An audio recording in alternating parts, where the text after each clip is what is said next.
Bonjour, bon dimanche à toi aujourd'hui. Ça va bien? Je suis contente de te retrouver aujourd'hui. On a un petit peu de temps ensemble. Et le dimanche, au fond, c'est une journée où on prend du temps avec les personnes qu'on aime, comme avec toi, et on se partage des nouvelles. L'autre jour, j'ai reçu un courriel de Lina qui disait « Ah, le message d'aujourd'hui, ça m'allait droit au cœur, puis je pense que ça avait rapport avec sa maladie. » C'est merveilleux, ça me fait plaisir de lire des choses comme celle-là. Eh bien, moi, je veux te remercier aujourd'hui dans nos nouvelles de famille de toute la prière que tu as fait et que tu vas continuer de faire, s'il te plaît, pour mon frère Paul. Ça va bien, ça va beaucoup mieux. Il n'est pas complètement sorti du bois. Prions qu'il ait la patience d'aller jusqu'au bout de ce traitement, mais ça va beaucoup mieux. Merci beaucoup. Ce que tu as fait pour lui, tu l'as fait pour moi. Aujourd'hui, dans l'Évangile, Jésus parle d'éternité et les apôtres parlent du terre à terre. Alors on s'imagine la scène, Jésus est sur le chemin, il parle avec ses apôtres et voilà que Jésus leur dit, eh bien bientôt le Fils de l'homme va être flagellé, il va être arrêté, il va tomber aux mains des hommes, ils vont le tuer, mais le troisième jour il va ressusciter. Les apôtres comprennent pas grand-chose à ce discours-là, puis ils parlent entre eux de d'autres choses qui les intéressent. Puis Jésus va leur demander « De quoi vous parlez? De quoi parlez-vous en chemin? » Puis eux, de quoi ils parlaient? À savoir qui va être le plus grand, qui va être le plus populaire, qui va avoir la meilleure place. On est toujours pareil. Hein? C'est un peu exactement comme si un papa annonçait à ses enfants qu'il vient d'apprendre qu'il a un cancer et qu'il en a pour peu de temps à vivre. Puis là, les jeunes se regardent entre eux, puis il y en a un qui dit à l'autre, tu vas l'avoir? Non, non, ça va être moi, ça va être moi. Non, non, ça va être moi. Puis le père, il dit, qu'est-ce que vous dites? Le plus vieux, il dit, c'est parce qu'on voudrait savoir qui va avoir ta BMW. C'est plate un peu, hein? C'est plate comme comparaison, mais c'est pas mal proche de la réalité. On pense à soi, alors que le papa vient de dire une nouvelle qui est assez troublante et qui demanderait un peu de compassion. C'était pareil pour Jésus. Mais les apôtres, eux autres, ils voulaient avoir la première place, alors ils s'enflammaient pour savoir qui aurait la première place. Alors Jésus, qu'est-ce qu'il a fait? Il s'est fâché? Non, pas du tout, pas du tout. Il s'est dit certainement à lui-même, « Ah non, mes pauvres enfants, j'ai pas fini de les éduquer. Il va falloir que je leur répète encore, puis je vais leur répéter probablement encore plus. » Mais Jésus avait dit souvent l'importance du service, que celui qui était le plus grand, c'était celui qui se faisait le serviteur de tous. Alors Jésus recommence encore une fois en disant que le service, ce n'est pas peut-être ce qu'il y a de plus populaire, ce qu'il y a de plus célèbre, mais par contre, il va leur expliquer la sagesse du service. Puis là, il prend un enfant, c'est comme si ça n'a pas rapport. Il prend un enfant, il le place au milieu d'eux, puis là, il se met à leur parler. Puis il dit, celui qui est grand dans le royaume, c'est celui qui se fait comme un petit. Qu'est-ce qui est la caractéristique du petit? C'est celui qui aime gratuitement, petitement, je dirais, mais grandement à la fois.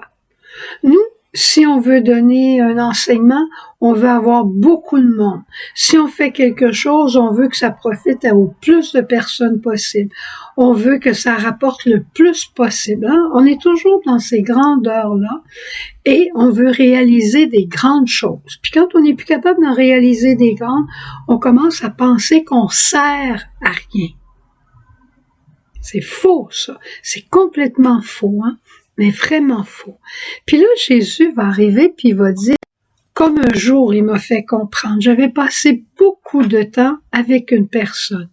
J'avais écouté, puis j'écoutais, puis j'étais en espagnol, puis je comprenais pas beaucoup, alors j'écoutais longtemps. Puis, à la fin de la journée, j'ai dit à une petite sœur qui était avec moi, j'ai dit, j'ai l'impression que j'ai rien fait de ma journée aujourd'hui. Tout ce que j'avais planifié, je l'ai pas fait, j'ai rien fait. Puis là, elle me dit, est-ce que tu as aimé? Je dis, ah oui, j'ai aimé certains. Tout le temps que j'ai pris avec la dame, je l'ai aimé. Eh bien, elle dit, tu as tout fait. Tu as tout fait. Tu as aimé. C'est la même chose peut-être pour toi. Peut-être que comme mon frère, tu as été hospitalisé ou tu peux pas faire des grandes choses. Hier, mon frère me disait quelque chose de très beau. Il a dit simplement, ce que je fais dans la chambre d'hôpital, parce que j'ai pas de télévision, j'ai pas d'ordinateur. Il dit, j'essaye d'être gentil avec les gens qui viennent, ce sont pas mes esclaves, et je les accueille et j'essaye de leur donner de l'espérance. Magnifique, hein? Fruit de la prière. Alors, c'est ça que le bon Dieu veut nous dire aujourd'hui, sers tes frères, sois au service avec gratuité, avec humilité. Fais le petit que tu es capable de faire, fais-le. Si c'est à demander plus grand, fais-le, mais fais-le toujours avec amour. Fais-le avec compassion. Jésus a servi humblement à lavant les pieds. Il a servi avec compassion quand il s'est tenu droit devant les pharisiens pour défendre la femme adultère. Moi, ce que j'ai besoin, c'est d'avoir ce cœur de pauvre serviteur. Pas servir, mais servir avec un cœur de pauvre, celui qui aime et qui donne joyeusement. Alors, on le demande aujourd'hui comme cadeau du dimanche et on va le recevoir pour que lundi, on puisse commencer et peut-être dès aujourd'hui, commencer à servir et être grand sous le regard de Dieu avec un cœur nouveau. Au revoir, bonne journée.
Toi, mère d'espérance, je te consacre.